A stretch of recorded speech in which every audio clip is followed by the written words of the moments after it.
Bonjour à tous, je me réjouis d'être à nouveau avec vous via Internet pour partager ce culte.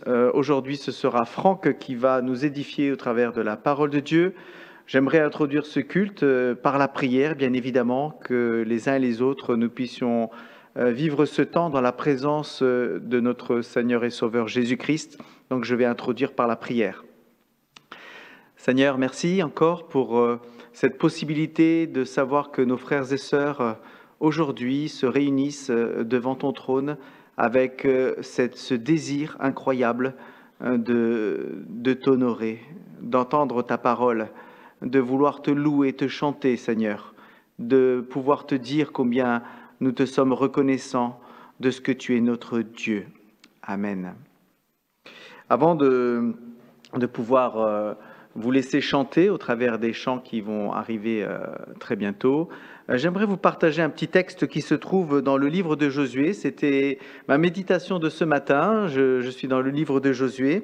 Et vous avez cette histoire avec les Gabaonites qui voient le peuple d'Israël s'approcher de Canaan. Ils sont intimidés par le succès et la réussite qui accompagnent ce peuple et ils vont user de stratagèmes pour s'immiscer au milieu du peuple d'Israël.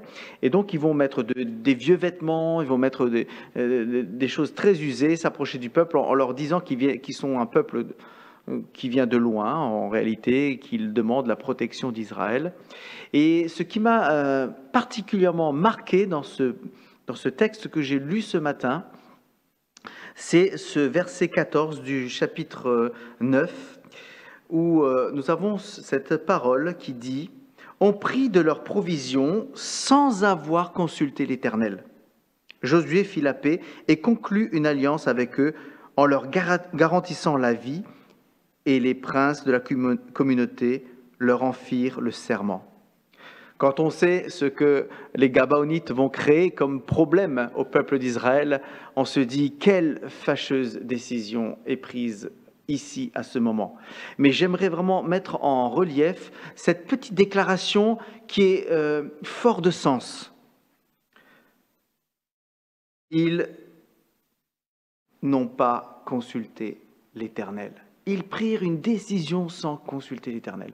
Et vous savez, aujourd'hui, beaucoup de décisions sont à prendre au sein de l'Église, au sein de l'association Matania, au sein du gouvernement, du pays, des écoles. Voilà, la situation étant ce qu'elle est. Et il y a un certain nombre de décisions très importantes. Et je me suis surpris personnellement à dire oui Seigneur, moi aussi je réfléchis, mais est-ce que je t'ai consulté?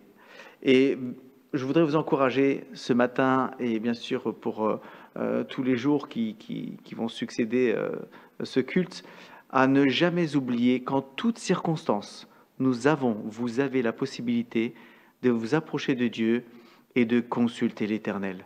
Nous avons un accès auprès du trône. Et nous l'avons par la grâce en notre Sauveur Jésus-Christ.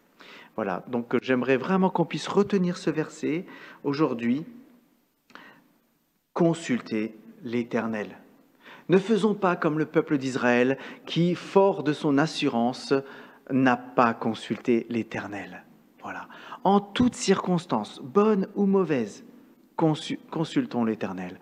Alors, toi qui es étudiant, qui te poses des questions par rapport à ton bac, ou par rapport à tes études, par rapport à tes concours, ou toi qui te poses des questions pour ton travail, comment ça va reprendre, ou consultons l'Éternel. Remettons toutes circonstances entre les mains de Dieu. Voilà.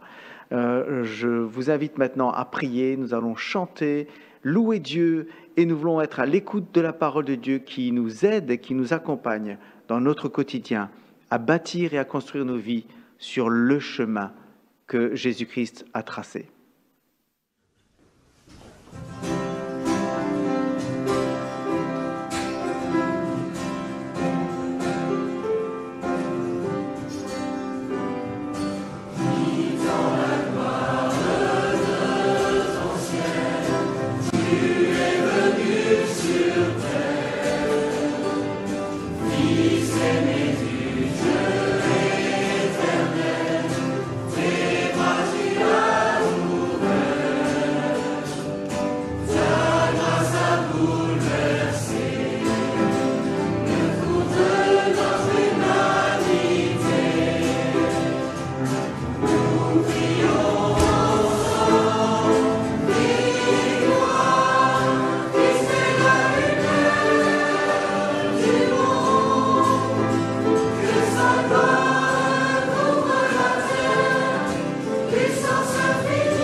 Te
Bonjour à tous.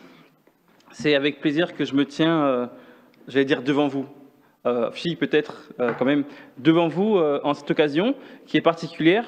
Et c'est avec reconnaissance que j'ai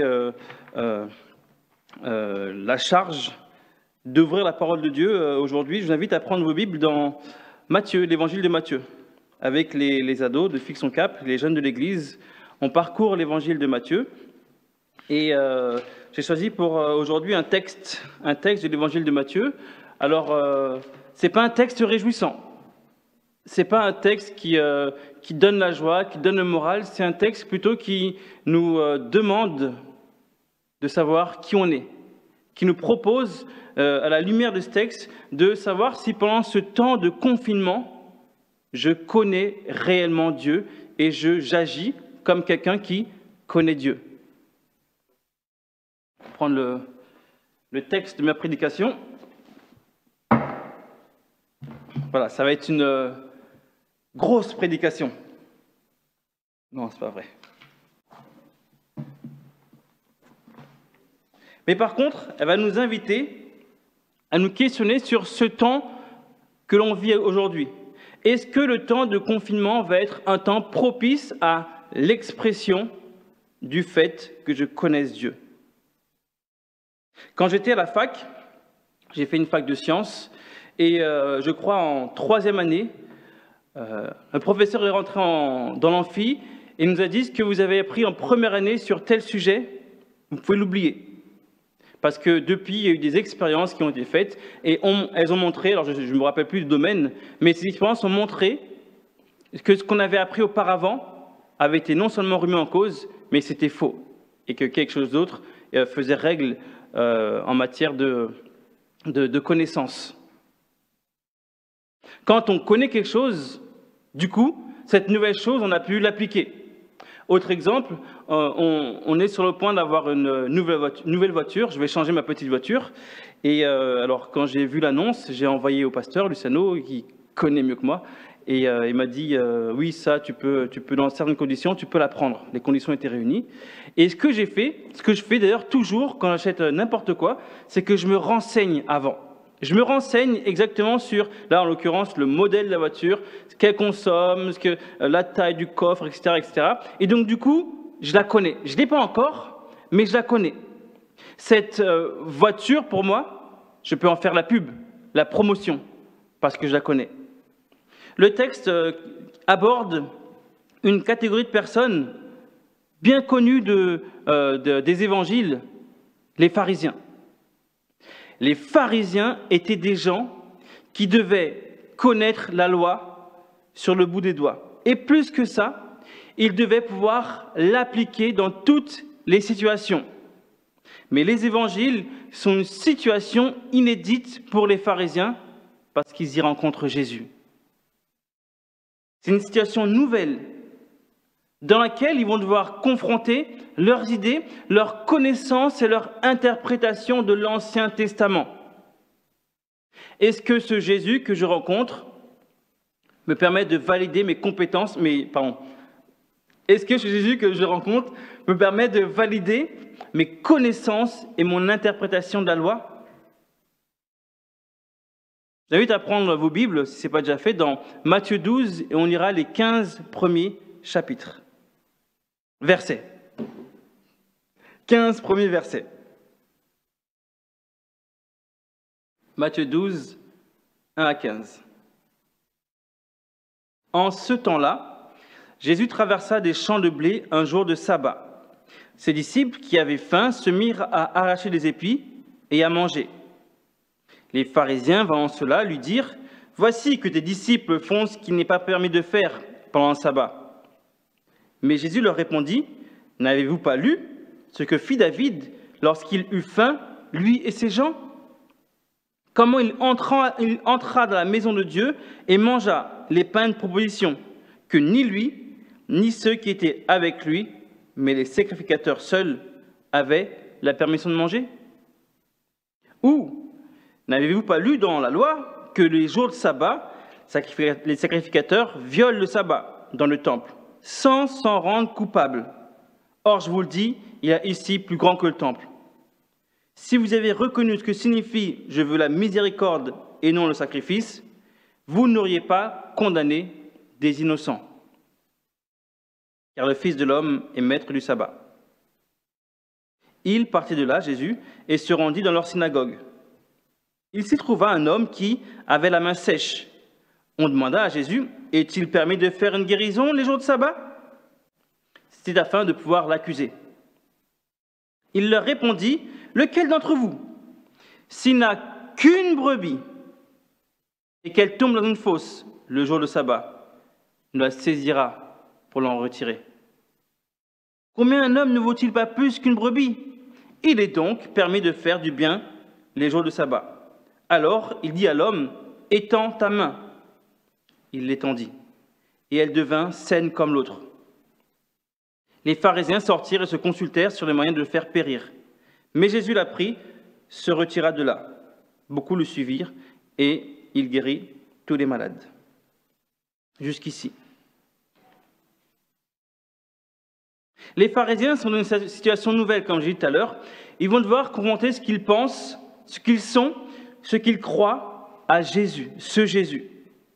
Et malheureusement, ça va faire des étincelles, ou plutôt, ça va attiser leur haine. Ce temps de rencontre avec Jésus va être un révélateur de qui ils sont. On vit un temps particulier, un temps où on est confiné, et ce temps est aussi un temps qui va être le révélateur de qui nous sommes, de qui nous prétendons être. Et des situations, des circonstances qui révèlent qui nous sommes. Pendant ce temps, je me suis dit que c'était la honte sur moi si pendant le confinement, je ne prenais pas du temps spécialement pour grandir spirituellement.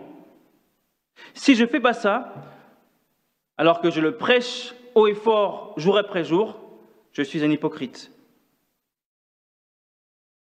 C'est bien facile de dire les choses publiquement, mais quand je suis seul à la maison, chez moi, et que les décisions n'impliquent que moi et que personne ne me regarde, quelle va être mon attitude? Dans l'évangile de Matthieu, à plusieurs reprises, avant ce passage, on parle des pharisiens. Matthieu 3, verset 7, Jean-Baptiste va leur reprocher leur hypocrisie. Mais voyant venir à son baptême beaucoup de pharisiens et de sadducéens, il leur dit, « Race de vipères, qui vous a appris à fuir la colère à venir ?» Alors qu'on n'en est même pas aux premiers instants du ministère de Jésus, Sermon sur la montagne, Matthieu 5, Jésus reproche aux pharisiens leur manque de compréhension de Dieu. Car je vous le dis, si votre justice ne dépasse pas celle des scribes et des pharisiens, alors vous n'entrerez pas dans le royaume des cieux. Autrement dit, si vous suivez les pharisiens, vous allez droit au mur. Ensuite, on avance, Matthieu 9, c'est au tour des pharisiens maintenant de faire des reproches à Jésus. Et là, le clivage se crée.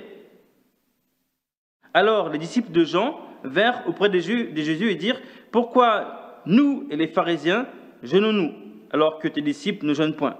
Et les pharisiens vont également venir voir Jésus et lui faire le reproche. Ensuite, toujours Matthieu 9, verset 34, les pharisiens vont reprocher à Jésus de faire ces miracles par le pouvoir des démons. Mais les pharisiens dirent, c'est par le prince des démons qu'il chasse les démons. Le texte qu'on vient de lire, il est souvent employé pour parler du sabbat. Est-ce que, en tant que chrétien aujourd'hui, je peux ou je dois, est-ce que j'ai l'obligation de vivre le sabbat tel qu'il est présenté dans l'Ancien Testament? C'est pas de ça dont il est question aujourd'hui. Seno a fait un message là-dessus il y a quelque temps, et c'est pas cet axe que je veux prendre. Ce texte, il montre également la mise à jour flagrante du cœur des pharisiens et nous incite à ne pas suivre leur exemple. En réalité, dans ce texte, il y a 3 contre-exemples qui vont montrer que les pharisiens ne sont pas ce qu'ils prétendent être, en espérant que le confinement ne montre pas ce que nous prétendons être. Premièrement, Premier point, les pharisiens ne comprennent pas Dieu. Les pharisiens ne comprennent pas Dieu. On est dans les premiers instants d'hostilité entre les pharisiens et Jésus. Jésus marche sur une route et cette route passe par des champs. Comme c'était commun à l'époque, il y a une route, un sentier en terre battue qui passe à travers les champs. Les disciples arrachent des épis, les mangent. Luc nous dit qu'ils ont froissé dans leurs mains et qu'ils les ont mangés. À cet instant, les pharisiens arrivent et ils vont commencer à faire des reproches à Jésus. Et même le verset 7 de notre passage nous dit, en fait, ils vont condamner les disciples et en même temps Jésus. Quel est le motif de cette condamnation, de ce reproche? Est-ce qu'ils reprochaient aux disciples de Jésus de prendre des épis comme ça alors qu'ils ne leur appartenaient pas? Non. Si on lit Deutéronome 23, 25, Dieu a dit, si tu entres dans les blés de ton prochain, donc qui ne sont pas à toi, tu pourras cueillir des épis avec la main, mais tu n'agiteras point la faucille sur les blés de ton prochain. En gros, si vous vous promeniez dans un champ qui avait quelque chose, du blé à manger, vous avez le droit de le prendre, de le manger, mais vous n'avez pas le droit de faire des réserves, de couper, de partir avec chez vous. Donc, ce n'est pas là-dessus que les pharisiens font le reproche. Le problème des pharisiens, c'est qu'ils reprochent à Jésus de faire ça avec ses disciples le jour du sabbat. Le sabbat, c'était le jour du repos. Il fallait absolument se reposer ce jour-là. Deutéronome 5, versets 12 à 18, en particulier, je vais vous lire le verset 15, dit « Tu te souviendras que tu as été esclave au pays d'Égypte et que l'Éternel, ton Dieu, t'en a fait sortir à main forte et à bras étendus.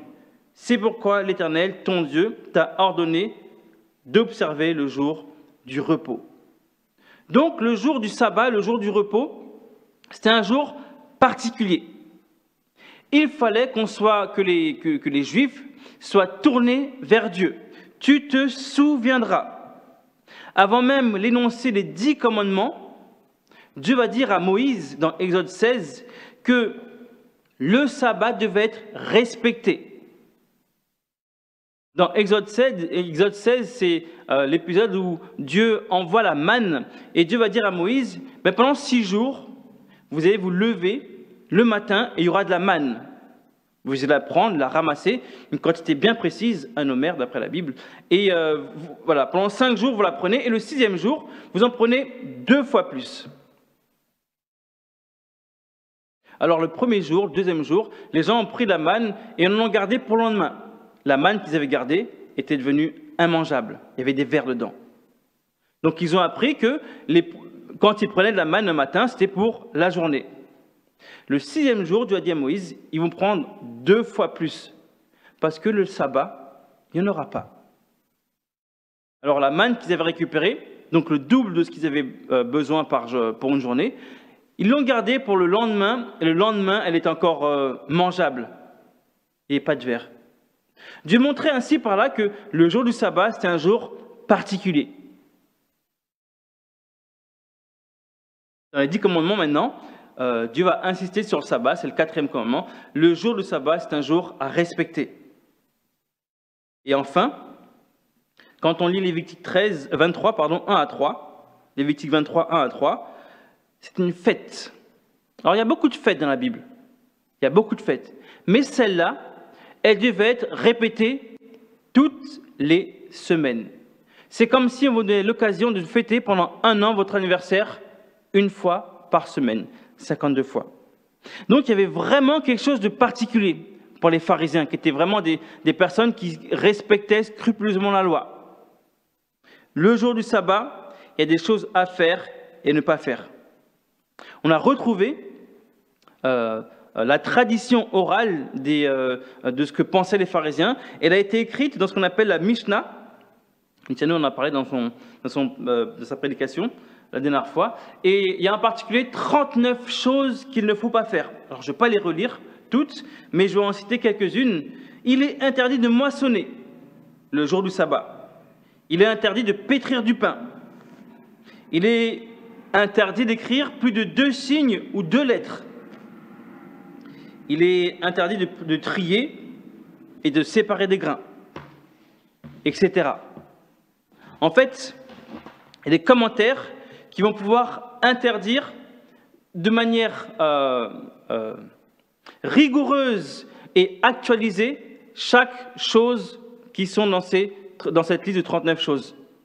En réalité, même aujourd'hui, à l'ère moderne, il y a des choses qui sont encore interdites pour le juif pieux. Par exemple, il ne peut pas cuisiner le jour du sabbat, il ne peut pas saler les aliments, écrire, éteindre un feu, transporter un objet hors de la ville, utiliser l'électricité.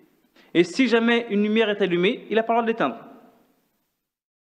Les croyants les plus rigoristes de cette loi ne conduisent pas, ne téléphonent pas, n'ouvrent pas le réfrigérateur, sauf si la veille du sabbat, ils ont enlevé l'ampoule. Il y a un article qui est sorti il y a quelques années sur les ascenseurs. En Israël, dans certaines parties, il y a des ascenseurs qui sont cachers. C'est-à-dire qu'on n'a pas besoin d'appuyer sur le bouton, la porte s'ouvre automatiquement, on rentre, l'ascenseur s'arrête à tous les étages. Pardon. L'ascenseur s'arrête à tous les étages et on sort. Alors il y a un juif pieux qui a sur un forum demandé à un expert, est-ce que il se posait des questions, est-ce que je peux utiliser l'ascenseur cachère?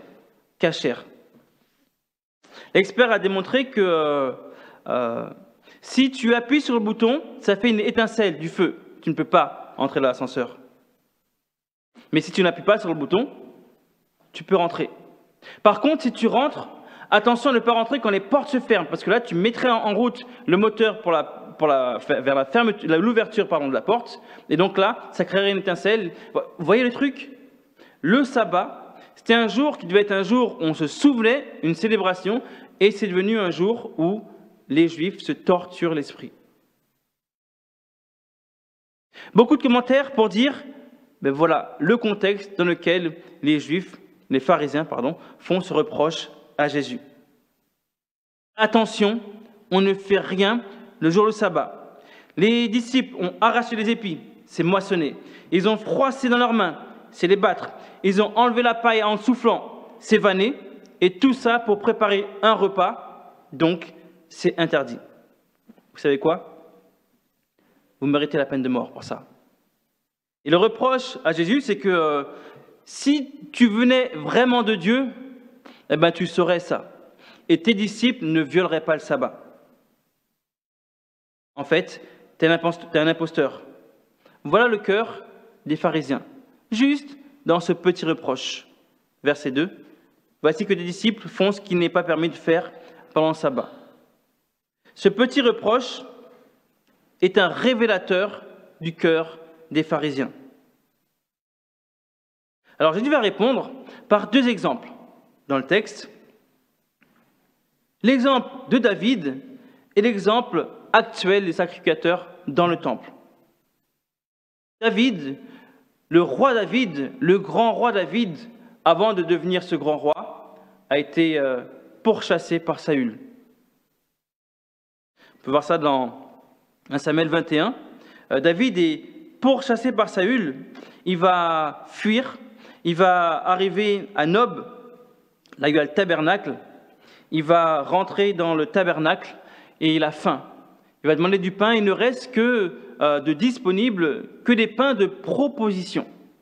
Lévitique 24 nous parle de ces pains de proposition et nous dit que c'est des pains qui étaient consacrés à Dieu pendant 1 semaine et ensuite seuls Aaron et ses descendants les Lévites pouvaient manger de ce pain. Le sacrificateur va dire à David, moi j'ai que ça comme pain à te présenter. Alors effectivement David va demander à ce qu'il puisse avoir accès à ces pains, lui et ses gens, et le sacrificateur va leur donner ces pains. Pas de condamnation de Dieu, pas de mort, pas de maladie, rien. Les pharisiens auraient dû dire « Ah oui, c'est vrai. Ah oui, c'est vrai. Dans ce cas-là, David a fait quelque chose qui n'était pas prescrit dans la loi. Il n'a pas été puni. Alors, ce n'est pas une loi morale. Si ça avait été « tu ne tueras pas » et que David aurait tué, il aurait été puni. Si ça avait été « tu ne voleras pas » et que David avait volé, il aurait été puni. Si ça avait été « tu ne mentiras pas » et que David avait menti, et vous lirez le texte dans ce passage même, David va mentir, il va y avoir des conséquences négatives. Il y a des conséquences négatives. Mais on est une loi sur plutôt une cérémonie, donc du coup, le sacrificateur se permet de donner à David des pains qui ne sont pas normalement pour lui. Deuxième exemple, aujourd'hui,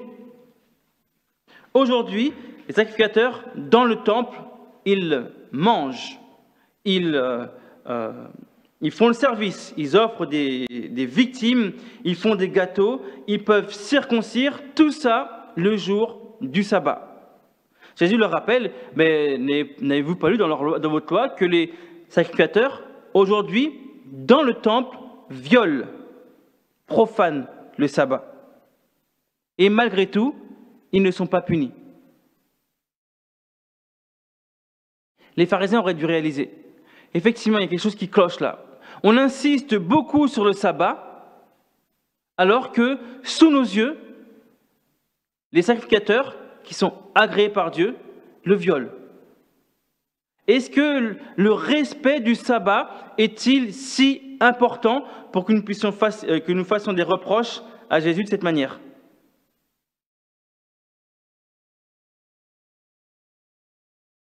Il y a trois choses qui sont intéressantes dans ce passage. C'est qu'ils ont l'exemple de David et ça ne les fait pas changer. Ils ont l'exemple des sacrificateurs, ça ne les fait pas changer. Et ils ont un troisième exemple qui ne les fait pas changer, c'est Jésus lui-même. Ils n'ont pas compris que Jésus est plus grand que le sabbat. Verset 6, Or je vous dis, il y a plus grand ici que le temple. Jésus est en train de dire, vous avez vu dans le tabernacle, David a fait quelque chose qui violait le sabbat, qui violait la loi, il n'a pas été puni. Dans le temple, aujourd'hui à Jérusalem, la fierté nationale, l'orgueil du pays, les sacrificateurs violent le sabbat et ça ne leur est pas reproché. Moi, devant vous, je suis plus grand et que le tabernacle et que le temple. Parce que je suis Dieu moi-même. Verset 8, car le Fils de l'homme est maître du sabbat. Il sait comment se comporter le jour du sabbat. Il n'y a rien qui ne lui soit pas soumis et tout ce qu'il fait est juste. Il n'a pas dit qu'il fallait abolir le sabbat, mais il a dit qu'il était le maître. Donc le fait que ses disciples mangent le jour du sabbat n'est pas une violation de la loi. Et c'est autorisé. Les pharisiens, au moins, auraient pu se dire, on va réfléchir. Parce que cet aspect nouveau que tu nous abordes là, on n'avait pas pensé à ça, et on va réfléchir. La Bible ne dit pas ça. Les pharisiens partent avec peut-être de la rancune, de la rancœur, des envies de violence, mais ne disent pas un mot d'après la Bible. En fait, ce premier point, qui était un peu long parce qu'on a dû remettre tout le contexte, ce premier point nous montre que les pharisiens ne connaissent pas Dieu. Ils ne savent pas ce qu'il veut. Et ce qu'il veut, Dieu, c'est marqué au verset 27, « Je veux la miséricorde et non le sacrifice. » Je veux la miséricorde et non le sacrifice. Qu'est-ce que ça veut dire? L'obéissance stricte à des règles sans le cœur, ça, c'est injuste. David l'avait bien compris, Psaume 57, verset 51, verset 17. Les sacrifices qui sont agréables à Dieu, c'est un cœur brisé. Ô Dieu, tu ne dédaignes pas un cœur brisé et contrit. En fait, c'est ça. Si tu connais Dieu, c'est que ton cœur y est. Et tu n'es pas juste en train d'obéir à des règles, à des lois et suivre des habitudes. Le chant tel que je suis, il exprime ça. Tel que je suis, sans rien à moi, je viens. Tel que je suis, sinon ton sang versé pour moi, et ta voix qui m'appelle à toi, je viens. Là, le chant Majesté en anglais Une des phrases, c'est « Ta grâce m'a trouvé tel que je suis, j'ai les mains vides, mais j'ai du prêt à tes yeux. » Voilà l'opposé du cœur des pharisiens. S'opposer à Jésus en respectant des règles strictes et sans cœur, c'est l'opposé de ce que Dieu voulait. Dieu voulait que le cœur des pharisiens, le cœur du peuple, que ton cœur soit enclin, prêt, prompt à l'écouter et à le suivre. Même si ça impliquait que du bien soit fait le jour du sabbat. La deuxième chose qu'on voit dans ce texte, c'est que les pharisiens, non seulement ils ne comprennent pas Dieu, mais en plus, ils ne comprennent pas Jésus lui-même. Ils ne comprennent pas Dieu le Père, ils ne comprennent pas Dieu le Fils. Jean 1, verset 18, « Personne n'a jamais vu Dieu, le Fils unique, qui est dans le Père, et celui qui l'a fait connaître. » Un autre jour, d'après Luc 6, qui retrace le même épisode, et Marc 2, la fin du passage, la fin du chapitre, et Marc 3, le début du chapitre, retrace aussi cet épisode. C'est deux rencontres entre les pharisiens et Jésus. Et un autre jour, Jésus est dans une synagogue, et les pharisiens sont là. Est-ce que ce sont les mêmes? Je ne sais pas. En tout cas, ce sont des pharisiens. Et il se trouve que dans cette synagogue, il y a un homme qui a la main sèche. Et cet homme va se retrouver, malgré lui, au centre d'une polémique. Verset 10 de notre texte, « Il se trouva un homme qui avait la main sèche. On demanda à Jésus, est-il permis de faire une guérison les jours de sabbat ?» C'était afin de pouvoir l'accuser. Alors Matthieu est un peu, l'évangéliste Matthieu est un peu humble là-dessus. On demanda. Non. Quand on lit Marc et Luc, c'est les pharisiens. Et en fait, les pharisiens sont assis en même temps, et pour bien comprendre l'histoire, il faut qu'on regarde les trois textes. Les pharisiens sont assis, Jésus est là aussi, et les pharisiens observent Jésus. Les pharisiens se rendent compte qu'il y a un homme qui est handicapé, on ne sait pas exactement ce qu'il a la main sèche, en tout cas il a un problème physique et qui nécessite une guérison. Et en regardant, il y a Jésus là, qui est là, et ils se disent, mais voilà, là on va trouver un moyen d'accuser Jésus. Jésus, est-ce que tu crois qu'il est capable, est-ce que tu crois qu'il est légal, juste, que la loi autorise de faire une guérison le jour du sabbat? Dans le premier épisode, on avait des disciples qui mangeaient. Alors effectivement, la Bible ne dit pas s'ils étaient affamés ou pas, mais les pharisiens font le reproche. Attention, on ne fait pas ça le jour du sabbat. Là, c'est un peu plus subtil. On a quelqu'un qui souffre, qui est dans la difficulté, qui est dans la douleur, qui a peut-être perdu espoir, la Bible ne le dit pas, mais on a quelqu'un qui a un besoin réel. Et les pharisiens vont accuser Jésus, vont tenter Jésus en disant, mais est-ce que c'est bon ou pas de faire quelque chose qui est bien le jour du sabbat? Alors dans cette scène, il faut s'imaginer tout le monde assis, tout le monde assis.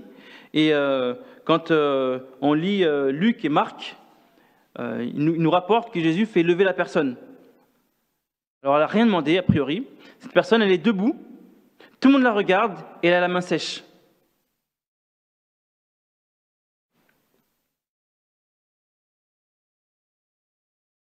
Lequel d'entre vous, s'il n'a qu'une brebis et qu'elle tombe dans une fosse le jour du sabbat, nous la saisira pour l'en retirer, Jésus fait appel à leur cœur, à leur bon sens. Si tu n'as qu'une brebis et qu'elle tombe, il lui arrive quelque chose et qu'on est le jour du sabbat, est-ce que tu vas rester là à rien faire ou tu vas l'en retirer? Quand on regarde les autres évangiles, Jésus leur demande, est-ce qu'il est possible de faire du bien ou pas le jour du sabbat? Est-ce qu'il est possible de sauver ou de tuer le jour du sabbat? Personne ne dit rien. Les pharisiens gardent le silence.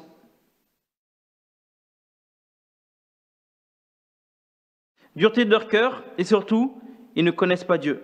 Vous savez, les pharisiens, ils parlent beaucoup de Dieu, mais ne connaissent pas Dieu et ne connaissent même pas celui que Dieu a envoyé pour le révéler.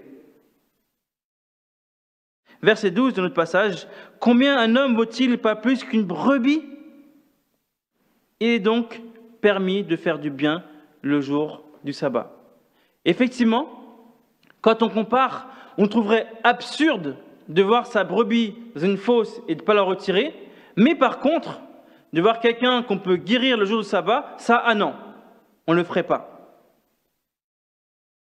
Alors, Marc 3, 5, promenons ses regards sur eux avec indignation et en même temps affligé de l'endurcissement de leur cœur, il dit à l'homme, « Étends ta main. » Il l'étendit et sa main fut guérie. Jésus va guérir la personne le jour du sabbat. D'un côté, on a au moins une personne qui est reconnaissante parce que, du coup, il est guéri. A priori, sans rien demander, il est guéri. Jésus a opéré une guérison, a fait du bien, a eu de la miséricorde le jour du sabbat. Et d'un autre côté, on a des pharisiens qui sont aigris. Je ne sais pas comment est ton cœur aujourd'hui, pour l'instant. Je ne sais pas si, d'habitude, en temps normal, en dehors du confinement, tu as l'habitude de faire bonne figure. Tu viens au culte, tu souris, tu rigoles, tu viens à l'étude biblique, on mange à l'agape, etc. Et il y a une certaine motivation, une certaine émulation, une certaine stimulation. Et tu viens régulièrement. Et c'est une bonne chose, hein, ce genre de motivation, l'amour fraternel, le fait d'être bien les uns avec les autres, c'est une bonne chose. Il faut encourager ça. Mais quand tu es plus soumis à cette stimulation, quand tu dois décider toi-même, tout seul, pour toi-même, se rendre de compte aux autres, tout seul, confiné chez toi, qu'est-ce que tu fais ? C'est malheureux de voir que certains délaissent leur Bible. Vous savez, avant le confinement, on disait « j'ai pas le temps. J'ai pas le temps de lire ma Bible ». C'est malheureux de voir que certains la délaissent. C'est malheureux de voir le manque d'envie de certains pour les choses de Dieu. Le confinement révèle les cœurs. Qui es-tu ? Jésus avait dit plus haut qu'il était plus que le temple. Là, il guérit, il fait du bien devant tout le monde d'une synagogue. Et les pharisiens sont aigris. Ils ont montré leur incompréhension de Dieu et ils montrent leur incompréhension de Jésus-Christ.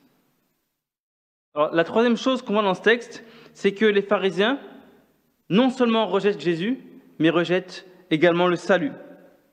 Ils montrent leur méconnaissance de Dieu, ils montrent leur méconnaissance de Jésus-Christ et ils montrent leur rejet du salut. Quand on ne veut pas, on ne veut pas. Ils auraient au moins pu se réjouir pour la personne qui est debout devant tout le monde et qui a été guérie. Luc 6, 11 nous dit « Ils furent remplis de colère ». Marc 3, 6 nous dit « Les pharisiens sortirent et aussitôt se consultèrent avec les Hérodiens sur les moyens de le faire périr. » Mais qu'est-ce qui est rempli de colère ? Que la personne soit en bonne santé ? Peut-être. Mais ce qui met le comble à leur colère, c'est que ça a été fait le jour du sabbat. Non, on ne fait pas de bien le jour du sabbat. Jésus avait pourtant posé la question. Est-il permis de guérir le jour du sabbat ? Est-il permis de sauver le jour du sabbat ? Au vu de la réaction des pharisiens, non. A priori, il n'est pas possible de sauver le jour du sabbat. Ils vont s'associer avec leurs adversaires politiques, les Hérodiens. Les Hérodiens sont des Juifs qui sont attachés à Hérode, le tétrarque. Ils sont probablement des collaborateurs. Et normalement, s'il l'était, les pharisiens auraient dû détester les Hérodiens. Mais leur haine pour Jésus est bien plus grande et ils sont prêts à s'allier avec leurs opposants politiques dans le but commun de tuer Jésus. Pourquoi ? Pourquoi vous réagissez comme ça ? La réponse se trouve dans un autre passage où les pharisiens vont reprocher à Jésus et à ses disciples de manger sans s'être lavé les mains, qui était quelque chose d'important. C'est la tradition des anciens. Il fallait absolument le faire. Et Jésus va leur répondre, hypocrite. Jésus a bien prophétisé sur vous, ainsi qu'il est écrit, ce peuple m'honore des lèvres, mais son cœur est éloigné de moi. En donnant des préceptes qui sont des commandements d'hommes, vous abandonnez le commandement de Dieu et vous observez la tradition des hommes. Il dit encore, vous anéantissez fort bien le commandement de Dieu pour garder votre tradition. Car Moïse a dit, honore ton père et ta mère, et celui qui maudira son père et sa mère, ou sa mère, sera puni de mort. Mais vous dites, si un homme dit à son père ou à sa mère, ce dont j'aurais pu t'assister est corban, c'est-à-dire une offrande à Dieu, vous ne le laissez plus rien faire pour son père ou sa mère, annulant ainsi la parole de Dieu par votre tradition que vous avez établie. En gros, Dieu a dit, tu vas honorer ton père et ta mère, sous peine de mort, si tu les maudis. Les pharisiens disent, si ton père ou ta mère est dans le besoin, tu n'es pas obligé de les aider si ce qui pourrait les aider est une offrande pour le temple, une offrande à Dieu. On prend un exemple, si tes parents ont besoin de 100 €, mais que c'est 100 € que tu vas mettre dans le temple pour Dieu, ne leur donne pas ces 100 €. Ils annulent ainsi le commandement de Dieu au profit de leur tradition, ce qui a pour conséquence d'éloigner le peuple de Dieu. Bien pire, ils s'en prennent à Jésus.